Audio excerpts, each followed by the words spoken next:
Sunitha jewellers కొత్త brand Purvi అందమైన 18 grams బంగారు ఆభరణాలు దుబాటు ధరల్లో. వివరాలకు సంప్రదించండి.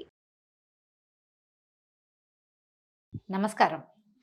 మనం అనేక రకాల పురాణాలు వింటూ ఉంటాం. మొన్నటిదాకా కార్తీక పురాణం విన్నాం. ఫిబ్రవరి వస్తే మాఘ పురాణం వింటాం. పురాణాలు మనకి ప్రత్యేకంగా వినపడుతూ కనపడుతూ ఉంటాయి. ఎవరైనా మరణించారంటే గరుడ పురాణం వినాలని కూడా చెప్పుకుంటాం. అసలు ఈ పురాణం అంటే ఏమిటి? ఏంటంటే పురాతనం పాతకాలంలో జరిగిన దాన్నే పురాణం అనాలి. ఇది వరకు జరిగిందే, అదేవి కొత్త కథ కాదు, కల్పించిన కథ కాదు. జరిగిన దాన్ని మళ్ళీ చెప్తారు. మనం చెప్పుకుంటూ ఉండగా తర్వాత కాలంలో జరిగిన కొన్ని విషయాలు దానికి కొంచెం యాడ్ అవుతూ ఉంటాయి. కానీ మొదట విషయం మాత్రం ఫ్రేమ్ అంతా జరిగిందిగానే ఉంటుంది. అయితే ఈ పురాణం వినటం వల్ల అసలు ఏమొస్తుంది మనకి? పురాణంతో ఏం జరుగుతుంది? పురాణంలో ఎలాంటివి చెప్పబడ్డాయి? అసలు ఎన్ని రకాల పురాణాలు ఉన్నాయి? ఇవన్నీ తెలుసుకోవాల్సిన విషయాలే. ప్రతి పురాణము కొత్త విషయాల్ని తెలియజేస్తుంది. ప్రతి పురాణంలోనూ ఒక దాంట్లో ఒకటి ఇంటర్లింక్డ్గా కనపడతాయి. ఈ పురాణంలో ఇలా చెప్పబడిన గాథ ఇంకో పురాణంలో కొంచెం అటు ఇటుగా మార్పుతోటి కూడా మనకి కనిపిస్తుంది. దీనికి ఎట్లా చెప్తారంటే, ఇప్పుడు మనం మహాభారతాన్ని కూడా మనం పురాణాల్లో కలపకపోయినా మహాభారతాన్ని జయకావ్యం అంటారు. ఈ జయకావ్యం అనేది ప్రత్యేకంగా మనం ఒక శ్లోకంలో వింటుంటాం. నారాయణం నమస్కృత్య నరం చైవ నరోత్తమం దేవీం సరస్వతీం వ్యాసం తతో జయం ఉదీరయేత్ అని. ఈ నారాయణుడికి నరుడికి నమస్కారం చేసి సరస్వతీదేవిని వ్యాసుడిని తలుచుకుని జయం ఉదీరయ్యే. జయం అంటే ఈ మహాభారతానికి ఆ పేరుంది. అయితే పురాణాలన్నిటినీ కూడా జయకావ్యాలుగానే చెప్పాలి. ఎందుకంటే ఈ పురాణాలతోటి మనం సంసారాన్ని జయించగలుగుతాము. భగవంతునికి వైపుకి చేరే మార్గాలకి మెట్లుగా మనకి పురాణాలు ఉపయోగపడతాయి. అసలు పురాణాలు ఎన్ని అంటే 18 పురాణాలు మనం వింటూ ఉంటాం. 18 పురాణాల పేర్లు చెప్పమంటే ఎవరికి తెలియదు, కొంచెం కష్టం అవుతుంది. ఈ 18 పురాణాలకి ఉప పురాణాలు కూడా ఉన్నాయి. వాటి నుంచి డ్రైవ్ చేయబడి ఇంకొంచెం ఎలాబరేట్ చేయబడినవి అనమాట. అయితే దేవి భాగవతంలో పురాణాలను గుర్తుపెట్టుకునేందుకు ఒక మంచి శ్లోకం చెప్తారు, చూడండి. మద్వయం భద్వయం చైవ భ్రత్రయం వ చతుష్టయం అనాపలింగ కూస్కాని పురాణాన్ని పృథక్ పృథక్. ఇది తమాషాగా ఉంది, చూడండి. వివరంగా చెప్పుకుందాం. మద్వయం భద్వయం చైవ. మద్వయం మాతోటి 2 పురాణాలు ఉన్నాయి. ఏమేమి ఉన్నాయి? మత్స్య పురాణం, మార్కండేయ పురాణం. తర్వాత భద్వయం, ద్వయం అంటే 2. భాతోటి భాగవత పురాణము, భవిష్య పురాణము. తర్వాత బ్రత్రయం, బ్రాతోటి 3 ఉన్నాయి. ఈ బ్రా అనే అక్షరంతో వచ్చినవి ఏమిటి? బ్రహ్మపురాణం, బ్రహ్మవైవర్త పురాణం, బ్రహ్మాండ పురాణం. తర్వాత చతుష్టయం, వాతోటి 4 ఉన్నాయి. అవేమిటి? వరాహ పురాణం, వామన పురాణం, వాయు పురాణం, విష్ణు పురాణం. ఆ తర్వాత అనాపలింగ కూస్కాని, ఎంత బాగా చెప్పారో చూడండి. ఆతోటి ప్రారంభమయ్యేది అగ్ని పురాణం. నాతో ప్రారంభమయ్యేది నారద పురాణం. పాగద. పాతో స్టార్ట్ అయ్యేది పద్మ పురాణం. లింతో స్టార్ట్ అయ్యేది లింగ పురాణం. గాతో స్టార్ట్ అయ్యేది గరుడ పురాణం. తర్వాత కూతో స్టార్ట్ అయ్యేది కూర్మ పురాణం. తర్వాత స్కాతో ప్రారంభమయ్యేది స్కాంద పురాణం. మొత్తం 18 చెప్పేశారు, చూడండి. వాయుపురాణం స్థానంలో అక్కడక్కడ శివపురాణాన్ని స్వీకరించే సంప్రదాయం కూడా ఉంది. వాయుపురాణాన్ని శివపురాణం అని చెప్తారు. అయితే ఇక్కడ మనం చదువుకుంటున్న పుస్తకంలో అది కూడా అలాగే రాసుందనమాట. ఈ భాగవతం విషయంలో కొంతమంది దేవి భాగవతాన్ని, మరికొందరు విష్ణు భాగవతాన్ని తీసుకుంటారు. దేవి భాగవతము దీంట్లోనే ఉంది. మన అనుసరించే సాంప్రదాయాన్ని బట్టి దేవి భాగవతాన్ని లేదా కృష్ణ భాగవతాన్ని స్వీకరించే విధానం కనిపిస్తుంది. ఈ పురాణాలని కొన్ని వర్గీకరణలు చేశారు. సాత్విక, తామస, రాజసిక పురాణాలుగా. సాత్విక పురాణాలు విష్ణు, నారదీయ, భాగవత, గరుడ, వరాహ పురాణాలు సత్వగుణ ప్రధానమైనవి. ఇలా ఉంటాయా అంటే ఉంటాయండి, పెద్దవాళ్ళు చెప్పిన ప్రకారం వినాలి మనం. రెండోవి తామస పురాణాలు మత్స్య, కూర్మ, లింగ, శివ, స్కాంద పురాణాలు తామస పురాణాలుగా చెప్తారు. తర్వాతది రాజసిక పురాణాలు బ్రహ్మాండ, బ్రహ్మవైవర్త, మార్కండేయ, భవిష్య, వామన పురాణాలు రజోగుణ ప్రధానమైనవి. ఇందులో ఒక వర్గీకరణ ఇంకొంచెం సెపరేట్గా ఏంటంటే శివ సంబంధమైనవి, విష్ణు సంబంధమైనవి, బ్రహ్మ సంబంధమైనవి, సూర్య సంబంధమైనవి, అగ్ని సంబంధమైనవిగా కూడా వీటిని డిఫరెన్షియేట్ చేసి చెప్పబడుతుంది. శివ సంబంధమైన వాటిలలో శివుడు ప్రధాన దైవతంగా, ఆయన కథలే, ఆయన యొక్క భక్తుల గాథలే కనిపిస్తాయి. విష్ణు సంబంధమైన పురాణాల్లో విష్ణు పురాణం, తర్వాత భాగవత పురాణం, నారద పురాణం, ఇవి విష్ణు సంబంధమైనవి. ఈ రకంగా డిఫరెన్షియేట్ చేయబడతాయి. ప్రధానంగా విష్ణు సంబంధమైన మాసంగా చెప్పబడేటువంటి మార్గశిర మాసము, మార్గశిర మాసంలో జరిగేటువంటి రవి సంక్రమణాన్ని బట్టి ధను సంక్రమణం జరుగుతుంది కాబట్టి అక్కడి నుంచి పూర్తి నెల రోజుల పాటు మార్గశిర పుష్యమాసాల్లో సగం మార్గశిరము సగం పుష్యమాసంలో పూర్తిగా అది పురుషోత్తమ మాసంగా చెప్పబడి విష్ణు సంబంధమైన అర్చనే విశేషంగా జరిగేటువంటి ఈ రోజుల్లో అయితే భాగవతాన్ని లేదా విష్ణు పురాణాన్ని చదువుకోవటము లేదా చెప్పుకోవటము లేదా వినడము చాలా మంచివి. అయితే మనం భాగవతంలో దశమ స్కంధం ఇంతకుముందు చెప్పుకుని ఉన్నాం. విష్ణు పురాణం ఇప్పటిదాకా ఎప్పుడూ చెప్పలేదు. ఈ సంవత్సరం విష్ణు పురాణాన్ని తెలియజేయాలని భావిస్తున్నాం. అయితే విష్ణు పురాణంలో విష్ణు సంబంధమైన గాథలు మనకి తెలిసినవే. ప్రఖ్యాతమైనటువంటి ధ్రువోపాఖ్యానము, ప్రహ్లాదోపాఖ్యానము ఇవి విశేషంగా కనిపిస్తాయి. ఈ కథాక్రమం కూడా ఎలా వెళ్తుందంటే సృష్టి క్రమాన్ని అనుసరించి ఎట్లా సృష్టి జరిగింది, ఎలా ప్రజాపతులు పుట్టారు, ప్రజాపతుల నుంచి ఎట్లా ప్రపంచ సృష్టి ఏ రకంగా పరిణామక్రమం జరిగింది, ఎలా మానవులుగా జన్మించారు, అంటే మానవులు సృష్టి నుంచి ఎలా వచ్చారు, ఈ వివరం అంతా చెప్పబడుతుంది. నిదానంగానే వెళ్తుంది కథ. పూర్తిగా వ్యాసుల వారికి విధేయంగానే మనం విష్ణు పురాణాన్ని చెప్పుకుందాం. చాలా సమాచారం ఉంటుందండి. అన్ని పురాణాల్లోనూ సమాచారాలు ఎక్కువే ఉంటాయి. మొదట్లో కొంచెం కన్ఫ్యూజింగ్గా ఉంటుంది. 1కి 2-3 సార్లు వింటేనే కానీ మనకు అర్థం కావు. నిదానంగా విని విష్ణు పురాణాన్ని చక్కగా సాకల్యంగా తెలుసుకుందాము. ఈ రోజు నుంచి విష్ణు పురాణం మొదలవుతుంది. ఈ రోజు నుంచే పవిత్రమైనటువంటి ధనుర్మాసం కూడా ప్రారంభమవుతుంది. మనం నెలగంటు పెట్టడం అంటాము, నెలపట్టు పట్టడం అంటాము. ధనుస్సు మార్గళి ప్రారంభమయ్యే రోజు నుంచి మనం విష్ణు పురాణాన్ని చివరి రోజు దాకా ఇంచుమించుగా మన గోదా కళ్యాణానికి ముందు రోజు వరకు ఒక నెల రోజుల పాటు ఈ పురాణాన్ని విందాం. కథలోకి వెళ్దాం. వ్యాస మహర్షి ఈ పురాణాలని రోమహర్షణుడు అనే తన శిష్యుడికి తెలియజేశారు. ఈ రోమహర్షణుడు ఏంటంటే ఆయన కథ చెప్తేనట రోమాలు నిక్కబడుచుకుంటాయట ప్రతి వాళ్ళకి, అంటే గూస్ బంప్స్ వస్తాయన్నమాట ఆ కథ చెప్పే విధానం వల్ల. అందుచేత ఆయన పేరు అది కాకపోయినా ఈ రోమహర్షణుడు అనే పేరు వచ్చింది. ఆయన ద్వారా రకరకాల పురాణ గాథలు బయటికి వచ్చినాయి. ఇప్పుడు మనం చెప్పుకునేటువంటి కథ ఎవరి ద్వారా వచ్చిందో చూద్దాం. శుక్లాంబరధరం విష్ణుం శశివర్ణం చతుర్భుజం ప్రసన్నవదనం ధ్యాయేత్ సర్వ విఘ్నోపశాంతయే. ఏ పని చేయబోయినా మొట్టమొదట ఈ చేస్తున్న పని ఏ విఘ్నాలు రాకుండా ఉండాలని విఘ్నేశ్వరుణ్ణి ప్రార్థించి మొదలుపెట్టడం మంచిది. అలాగే ఈ పురాణం కూడా ఈ శ్లోకంతో మొదలవుతోంది. పరాశరుడు మున్నెన్నదగిన తపోధనుడు. పరాశరుడని ఆయన అందరు మహర్షుల్లో మొట్టమొదట చెప్పుకోవాల్సిన వాడు. ఈ పరాశరుడి మాట ప్రతి వాళ్ళకి తెలుసు. ఈ పేరు ఎక్కడి నుంచి వచ్చిందంటే మనం విష్ణుదాసనామం చదివేటప్పుడు వ్యాసం వశిష్ఠ నప్తారం శక్తే పౌత్రమకల్మషం పరాశరాత్మజం వందే శుకతాతం తపోనిధిం అని చెప్తాం. వ్యాస భగవానుడి యొక్క తండ్రి పరాశరుడు. ఆయన గురించి చెప్తున్నారనమాట. తల్లి కడుపులో ఉన్నప్పుడే వేదశాస్త్రాది విద్యలు క్షుణ్ణంగా నేర్చుకున్న విద్యావంతుడు ఆయన. చిన్నతనంలోనే తపశక్తితోటి రాక్షస సంహారం చేసినవాడు. బ్రహ్మమానస పుత్రుడైన పులస్త్య బ్రహ్మ వలన దివ్యజ్ఞాన శక్తిని పొందాడు. పద్మాక్షుని పాదపద్మ భక్తికి జీవితాన్ని అంకితం చేశాడు. పూర్తిగా విష్ణు భక్తి పరాయణుడే ఈ పరాశరుడు. దివ్యతేజో విరాజమానుడు. అయితే ఇంతటి మహానుభావుడైన పరాశరుడే గురువుగా మైత్రేయుడని ఆయన వేదశాస్త్రాలు అభ్యసించి శుశ్రూష చేస్తూ ఒకనాడు ప్రభాతకాల కృత్యాలు నిర్వర్తించి సుఖాసీనుడై ఉన్న గురువుకి నమస్కరించి ఇలా అడిగాడట. గురుదేవా, నీ అనుగ్రహం వల్ల వేదాలు శాస్త్రాలు క్షుణ్ణంగా తెలుసుకున్నాను, జ్ఞానధనం పొందిన అదృష్టవంతుణ్ణయ్యాను. ఇక ఒక్కటి అడగాలనుంది. దానికి సమాధానం సర్వజ్ఞుడవైన నువ్వే చెప్పగలవు, చెప్పవలసిందని మనవి. నాకు తెలియచేయను ఆయన అని అడిగి ఏమడిగాడు? అన్ని లోకాలలో ఆధారమై వెలిసిల్లే దేవుడెవరు? ఇంద్రాదులకు ప్రభువు, భక్తుల కోరికలు తీర్చేవాడు, చరాచర పదార్థములందు ఉండేవాడు, యోగీంద్ర వినుతుడు, వేదమయుడు, తన కథల చేత ఇహపర సౌఖ్యాన్ని కలిగించేటువంటి దేవుడెవరు? విజ్ఞాన ప్రదాత, భువన నిర్మాత, భర్త, సంహర్త అయిన ఆ దేవుని గురించి తెలుసుకోవాలని నా కోరిక. చదువు అయిపోయిన తర్వాత, అంటే మనకి ధనాన్నో ఏదో ఒకదాన్ని సంపాదించి పెట్టేది అయిన తర్వాత, వచ్చేసిన తర్వాత మనం ఎవరము, ఎక్కడి నుంచి వచ్చాము, మనకి ఏది ఆధారభూతమైంది అని తెలుసుకోవాల్సిన అవసరం ప్రతి విద్యార్థికి ఉన్నదట. పురాణాల్లో ఇది ప్రత్యేకంగా చెప్తారు. ఈ చదువుకోవాల్సిన విద్యలన్నీ పూర్తయిన తర్వాత అప్పుడు మోక్ష విద్యని గురించి తెలుసుకోమంటారు.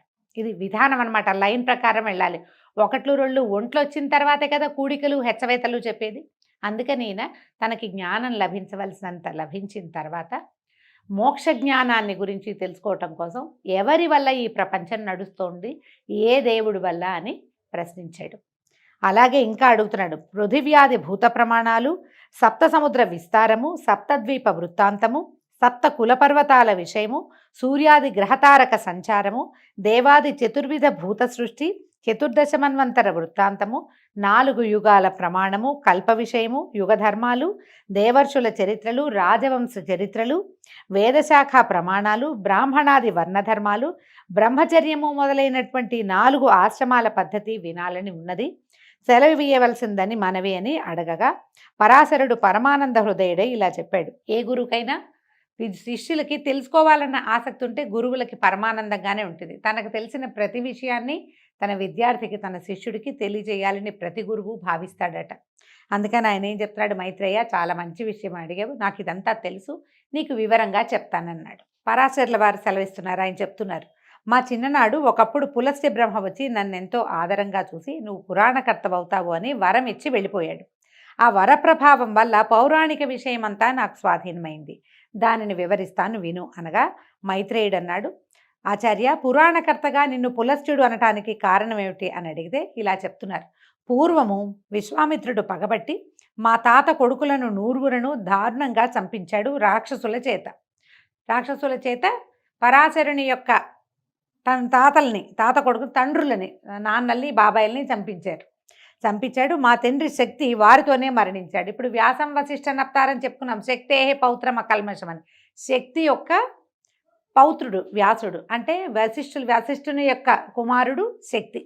వశిష్ఠుడితోటి వైరం వచ్చి విశ్వామిత్రుడు ఏం చేశాడు, వశిష్ఠుల వారి సంతానం మొత్తాన్ని సంహరించాడు, రాక్షసుల సహాయంతో చేశాడట. ఈ పురాణం ప్రకారం ఈ గాథ చెప్తున్నారనమాట. అప్పటికి నేను తల్లి కడుపులో ఉన్నాను, అంటే శక్తి మరణించే నాటికి ఆయన కుమారుడు జన్మించల, గర్భస్థ శిశువుగా ఉన్నాడు ఈ పరాశరుడు. వేదశాస్త్రాదులు నాకు వశమయ్యాయి. కొన్నాళ్లకి జన్మించాను. పెద్దవాడనే తపశ్చర్యలో ఉండగా మా అమ్మ దృశ్యంతి నా వద్దకు వచ్చి చెప్పింది. పరాశరుడి తల్లి పేరు దృశ్యంతి అట. నీ తండ్రిని నిష్కారణంగా రాక్షసులు వచ్చి దారుణంగా సంహరించారు. నిగ్రహించటం, అనుగ్రహించటం అనే శక్తులు కలవాడవై శత్రు సంహారం చేయకపోవటాన్ని ఏమనాలి నాయనా అని నిందాస్తుతిగా, నీకు అన్నీ వచ్చు కానీ నువ్వేం చేయటం లేదు అని అన్నది. అనేసరికి నేను వెంటనే అథర్వ మంత్రాలతోటి రాక్షస సంహార యజ్ఞాన్ని ప్రారంభించాను. నా మంత్రాల ధ్వనికి లోకం అల్లల్లాడిపోయింది. సురులు ఆనందంగా, అంటే దేవతలంతా ఆనందించారట, ఆనందంగా జయధ్వనులు చేశారు. ఆ రాక్షస సంహార యజ్ఞంలో లెక్కకు మిక్కిలిగా రాక్షసులు మరణించారు. యుద్ధం చేయటం కాదండి, యజ్ఞంతో సంహారం జరిగింది. మనకి సర్పయాగం తెలుసు, జనమేజయుడు చేశాడు. ఈయన పరాశరుడు రాక్షస సంహార యజ్ఞం చేశాడట. చావక మిగిలిన వాళ్ళు మా తాత వశిష్ఠుని వద్దకు వెళ్ళి రాక్షస సంహారం విషయం చెప్పి ప్రార్థిస్తే ఆయన వాళ్ళకి అభయం ఇచ్చి నా దగ్గరకు వచ్చి ఆదరంగా అన్నాడు, నాయనా పరాశర, శాంతించు, ఏదో ఎప్పుడో జరిగింది, దానికి ఇప్పుడు నువ్వు ఘోరంగా ఈ జీవహింసా కార్యం ఎందుకు చేస్తున్నావు? మునులకు దూష్యం నాయన, మునులు ఇలాంటి పని చేయకూడదు, నువ్వు తపశ్చర్యలో ఉండేవాడివి, సంహార క్రియ మనది కాదు, మనం అది చేయకూడదు. ఇలా చేయవలసి వస్తే ఒకవేళ ఎవరైనా ఇది చేయాల్సి వచ్చిందనుకో వాడు రాజు అవుతాడు. సంహార క్రియ చేసేవాడు రాజు కావచ్చు, కానీ ఇలాంటిది మనం చేయకూడదు, కోపం విడుగునైనా ఇది మానేసేయమని చెప్పాడు. పైగా జీవహింస చేసేవాడికి సద్గతి రాదు, ఆ విషయం నీకు తెలియంది కాదు.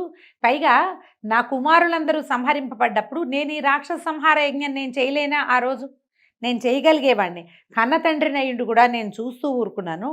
ఎందుకంటే జీవహింస మునుల కృత్యం కాదు కాబట్టి. శాంతించు, కోపం పాపానికి ధూపం.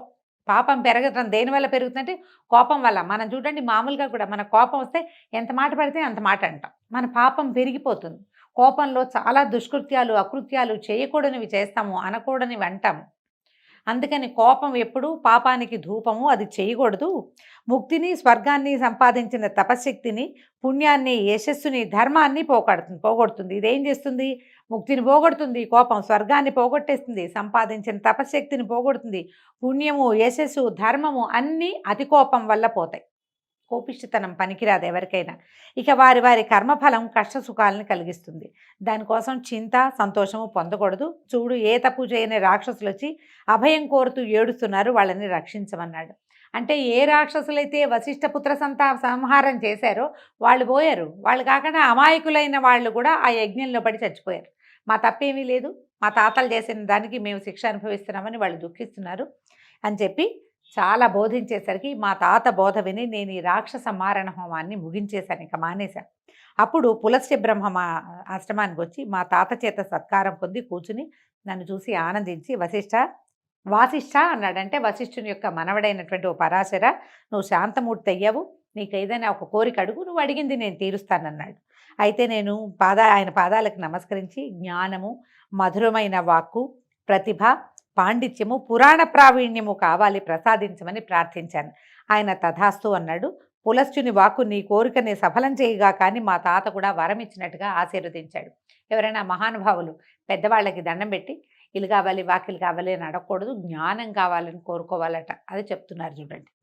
అయితే అది నాకు సిద్ధించింది. ఆ మహానుభావుల అనుగ్రహం వల్ల దేవ రహస్య కార్యాలు, వేద విద్యా విశేషాలు నాకు మలకం అయ్యాయి. కరతలామలకం అంటే కరతలం అంటే చెయ్యండి, అరిచెయ్యి. ఆమలకం అంటే ఉసిరికాయ, చేతిలో ఉన్న ఉసిరికాయలాగా దొరికినాయన్నమాట ఈయనకి ఇవన్నీ. అనేక శాస్త్రాలు, గాన నృత్య విశేషాలు, చరాచర భూతగణ ప్రవర్తన నాకు వశమయ్యాయి, వివరించి చెప్పగలను. కాబట్టి నువ్వు అడిగినవన్నీ పురాణ రూపంలో చెప్తానని చెప్పాడు. ఇప్పుడు చెప్తున్నారు. ఇక్కడి నుంచి విష్ణు పురాణం ప్రారంభం అండి. విష్ణువు భక్తవత్సలుడు, దేవమయుడు, దేవరక్షకుడు, విశ్వగురువు, సమస్తము విష్ణుమయమై నడుస్తుంది.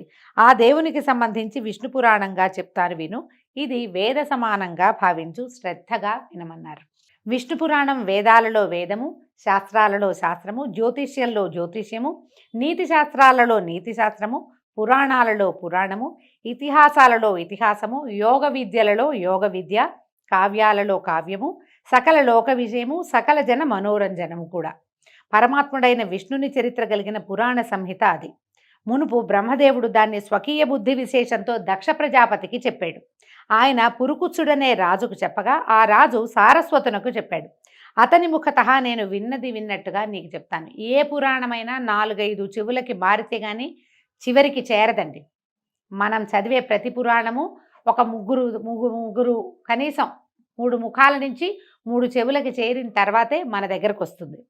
మైత్రేయ, నీ వల్ల ఈనాడు పరమానందుడు, జగద్వంద్యుడు, మునిలోకస్తుత్యుడు, నిత్యుడు అయిన రమారమణుని వర్ణించే అదృష్టం కలిగింది. నా జన్మ కృతార్థమైంది అని వాసుదేవునికి నమస్కరించి వశిష్ఠ పులస్త్య బ్రహ్మలను మనసారా స్మరించి కనులు మూసుకుని ధ్యానముద్రలో భూత భవిష్యద్వర్తమానాలను తెలిసి కనులు తెరిచి ఆదరంగా శిష్యుడితో ఇట్లా చెప్పాడు. జగములు తనలోన జగములలో తాను ఉన్నందువలన విష్ణువుని ప్రాజ్ఞులు వాసుదేవుడు అని అన్నారు. మనం వాసుదేవుడు అనగానే కృష్ణ పరమాత్మను తలుచుకుంటామండి. వసుదేవస్య అపత్యం పుమాన్, వసుదేవుని యొక్క కుమారుడైన వాసుదేవుడని చెప్పుకుంటాం కానీ కాదు. పరవాసుదేవుడు అంటే ఈయన ప్రపంచంలో ఉంటాడు, ప్రపంచము తనలో ఉంచుకుంటాడు. ఆ ఉంచుకున్న స్వరూపాన్నే పరవాసుదేవ తత్వము అంటారు. ఈయన్ని వాసుదేవుడుగా మనం అభివర్ణిస్తూ చెప్పుకుంటాం. మీరు గమనించండి, కొంచెం ఆలోచిస్తే మనకు తెలుస్తుంది. మన కథలలో ధ్రువోపాఖ్యానంలో వాసుదేవ మంత్రాన్ని ఉపదేశించారు ధ్రువుడికి. ఇప్పుడు ధ్రువుడి కథ మనం కృతయుగంలో తెలుసుకుంటే, కృతయుగం తర్వాత త్రేతాయుగం తర్వాత ద్వాపర యుగంలో మనకి శ్రీకృష్ణ పరమాత్మ జన్మించాడు. ద్వాపర యుగంలో జన్మించిన శ్రీకృష్ణ పరమాత్మని మనం వాసుదేవ అంటే, ఈ వాసుదేవుడు కృతయుగంలో ఎలా ఉన్నాడు అంటే కృష్ణ పరమాత్మ కాదనమాట, పరతత్వమైన వాసుదేవుడి గురించి చెప్పబడుతుంది అనమాట. అందుకని విష్ణువు స్వరూపాలలో ఆయన నామధేయాలలో ఉన్న వాసుదేవ తత్వము ప్రపంచమంతా నిండి ఉన్న వ్యాపనశీలుడైనటువంటి విష్ణువుని గురించే చెప్పబడింది. ఈ వాసుదేవుడు అంతా తన రూపమై చరాచరములు ఉంటాయి. ఆయన తన రూపాన్ని గనక ఉపసంహరించుకుంటే సర్వము శూన్యమైపోతుంది. అప్పుడు వాసుదేవుడు కాలపురుషుడవుతాడు. కాలం వాసుదేవుని లీలాస్వరూపంగా కనపడుతుంది. ఆ రూపమే పగలుగా రాత్రిగా కూడా ఉంటుంది. ఆద్యంతాలు లేక విశ్వమయుడైన వాసుదేవుడు అనగా కాలపురుషుడనగా నిర్వచించి ముందు వెనకలు చెప్పటం వేదాలకు కూడా సాధ్యం కాదు. విత్తు ముందా చెట్టు ముందా అంటే ఏది ముందు ఏది వెనక ఎవరు చెప్పగలుగుతారు? ఆయన ముందా ఇది ముందా అనేది అసలు చెప్పలేం మనం. ఈ వాసుదేవ స్వరూపము కాల ప్రవృత్తి. ఆ విధంగా ఉన్న కాలపురుషుని నుంచే శబ్దం పుట్టిందట. శబ్దం నుంచి ఆకాశతత్వం పుట్టింది. ఆ విధంగా ఆకాశం శబ్దగుణకం ఆకాశం అని చెప్తారండి.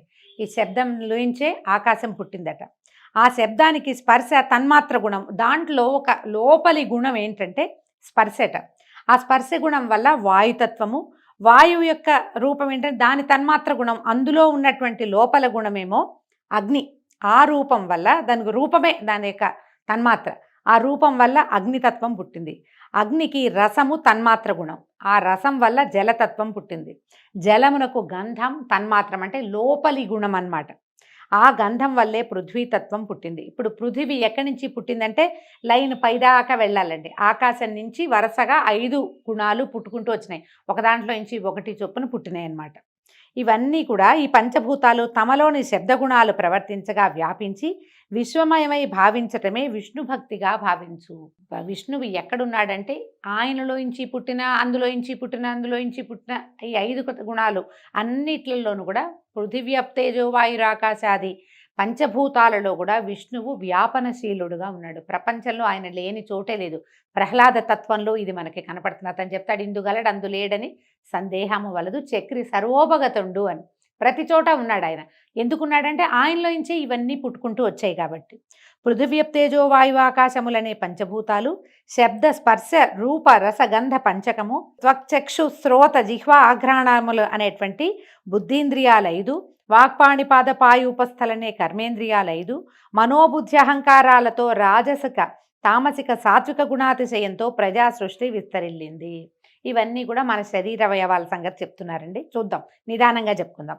పృథివ్యప్తేజో వాయువు ఆకాశం అంటే పృథివీ అంటే భూమి, అప్ అంటే నీరు, తేజస్సు అంటే అగ్ని, వాయువు ఆకాశము. ఈ 5 నుంచి వీటికి శబ్దము, స్పర్శ, రూపము, రసము, గంధము అనేటువంటి 5 లక్షణాలు ఉన్నాయి.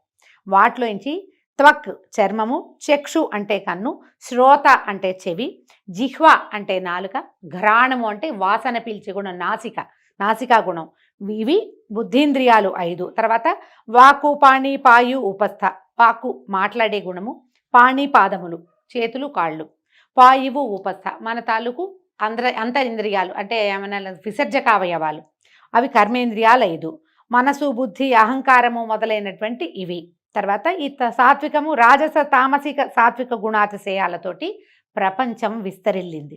ఇది ఆదిభూత విధం. మొట్టమొదట ప్రపంచం ఏర్పడింది ఇట్లా, ఈ గుణాల ద్వారా ఏర్పడింది.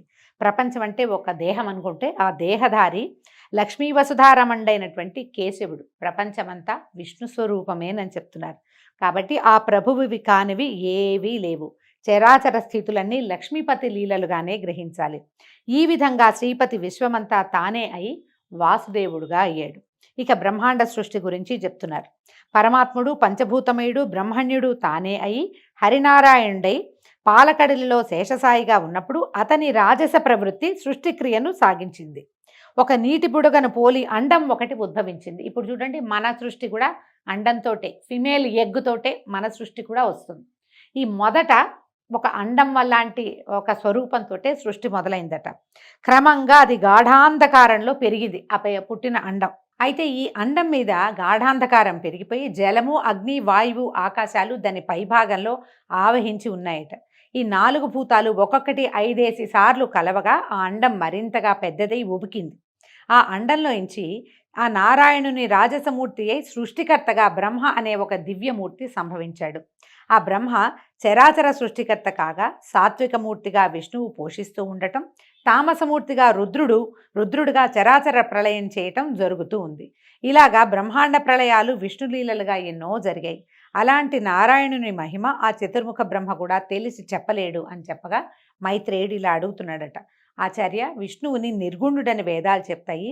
నిర్గుణుడు ఏ గుణాలు లేనివాడు అని చెప్పబడిన భగవంతుడు విష్ణువు సృష్టి స్థిత్యంతాలు ఎలా కలిగించాడు? ఏ గుణము లేదంటే ఏమీ చేయలేడు, ఏమీ చెయ్యడని అర్థం. కానీ అతను ఈ సృష్టి స్థితి లయ 3 అతడే చేశాడని నువ్వు చెప్తున్నావు కదా, ఇది ఎట్లా సాధ్యపడింది అంటే అదంతా ఆయనకి సహజమైన విషయంగా చెప్తున్నారు. అగ్నికి వేడి ఎలా వస్తుంది అంటే ఎట్లా చెప్తాం, అలాగే నారాయణ నామానికి నిర్వచనం చెప్తున్నారు. నారము అంటే నీరు, అది నివాసంగా కలిగిన వాడు నారాయణుడు. ఆ నారాయణుడు భూతరాశికి కర్త అయిన ప్రజాపతి అని చెప్పదగినవాడు. అతని పరమాయువు 100 సంవత్సరాలు. ఆ దేవుని పరమాయువు అయిన 100 సంవత్సరాల కాలంలో మనలాంటి వారికి ఎన్నో సంవత్సరాలు తిరిగిపోతాయట. ఆ కాలక్రమం గురించి చెప్తున్నారు. ఎలా కాలం వీరికి ఉంటుంది, దైవానికి ఎలా ఉంటుంది అని. ఒక లఘువుని పలికేంత కాలం 1 నిమిషం, 18 నిమిషాలు ఒక కాష్ట, అవి 30 కలిస్తే ఒక కళ, 30 కళలు ఒక క్షణం, 12 క్షణాలు ఒక ముహూర్తం, 30 ముహూర్తాలు ఒక పగలు ఒక రాత్రి, 10 అంటే ఒక రోజు అన్నమాట. ఒక పగలు ఒక రాత్రి, 15 దినాలు ఒక పక్షం, 2 పక్షాలు ఒక నెల, 2 నెలలు ఒక ఋతువు, 3 ఋతువులు ఒక ఆయనం. మనకు తెలుసు కదా, దక్షిణాయనం ఉత్తరాయణం చెప్పుకుంటాం. అవే ఉత్తరాయణ దక్షిణాయనాలని 2. ఈ 2 కలిపితే ఒక సంవత్సరం. దేవతలకి అది ఒక పగలు రాత్రి. అంటే మన ఒక సంవత్సరము దేవతల యొక్క ఒక డే. అందుకనే వాళ్ళకి పగలు మెలకుగా ఉండే సమయము ఉత్తరాయణము, నిద్రాకాలం దక్షిణాయనము అని చెప్పుకుంటాం కదా. దానికి సౌరమానం అని వ్యవహారం. మనం రోజువారీ విధానం అంతా చాంద్రమానంలో చేస్తాం. ఇది సౌరమానంగా చెప్తున్నారు. ఈ మొత్తం ఈ డే గురించి చెప్పారు కదా, మన దినము సంవత్సరం గురించి చెప్పినప్పుడు అది మొత్తాన్ని సౌరమానం అంటారు. అయితే 17,28,000 సంవత్సరాలు కృతయుగం, 12,96,000 సంవత్సరాలు త్రేతాయుగం, 8,24,000 సంవత్సరాలు ద్వాపరయుగం, 4,32,000 సంవత్సరాలు కలియుగం. అలాంటి 4 యుగాలు ఒక దివ్యయుగం అంటారు. దాని లెక్క 43,20,000 సంవత్సరాలు అవుతాయి. ఇలాంటి యుగాలు 1,000 అయితే బ్రహ్మకి ఒక రోజట. ఎంత పెద్ద కాలమో చూడండి. ఇదంతా పేపర్ మీదకి ఎక్కిస్తే చాలా కన్ఫ్యూజింగ్గా ఉంటుంది. కానీ బ్రహ్మదేవుడి ఒక దినం ఏంటంటే ఇలాంటిది. బ్రహ్మ పగలు సృష్టి, రాత్రి ప్రళయం. ఆయనకి పగలు ఏదైతే ఉందో దీంట్లో అది సృష్టి జరిగే కాలం. ఆయన రాత్రి ప్రళయం. అప్పటికి మొత్తం ప్రపంచం అంతా జలమయం అయిపోతుంది. ఇక ఎవరు ఉండరు, మొత్తం అంతా ఖాళీ అయిపోతుంది. దీన్నే నైమిత్తిక కల్పం అని చెప్తారు. దీన్ని అలాంటి దినాలు 30 బ్రహ్మకి ఒక నెల, అవి 12 ఒక సంవత్సరం. ఆ సంవత్సరాలు 100 బ్రహ్మ యొక్క ఆయుఃప్రమాణం అని చెప్తున్నారు. దానికి మహాకల్పమని వ్యవహారంలో ఉంది. దానికి పూర్వార్ధానికి పద్మకల్పమని, ఉత్తరార్ధానికి వరాహకల్పమని సంజ్ఞలు. ఇప్పుడు మనం శ్వేతవరాహ కల్పంలో ఉన్నాం. మనం చెప్తాం శ్వేతవరాహ కల్పే వైవస్వతమనంతరే కలియుగే ప్రథమపాదే జంబూద్వీపే అని సంకల్పం చెప్పుకునేటప్పుడు మనకి తెలియకుండానే మనం ఏ మన్వంతరంలో ఉన్నామో వివరంగా చెప్పేసుకుంటాం. వరాహ కల్పంలో ఉన్నాం, ఆదివరాహ కల్పం మనది. ఇవి కాలగతులు అని చెప్పగా మైత్రేయుడు, సరే పద్మాసనుడు లోకాన్ని సృజించిన విషయాన్ని చెప్పండి. అయితే సరే, ఇప్పుడు బ్రహ్మదేవుడు పుట్టాడు, అది కదా చెప్పుకున్నాం. ఈ అండంలో నుంచి బ్రహ్మదేవుడు పుట్టుకొచ్చాడు. ఇప్పుడు ఈయన సృష్టిని ఎలా చేశాడో చెప్పమని మైత్రేయుడు అడిగితే పరాశరుడు ఇలా చెప్తున్నాడు.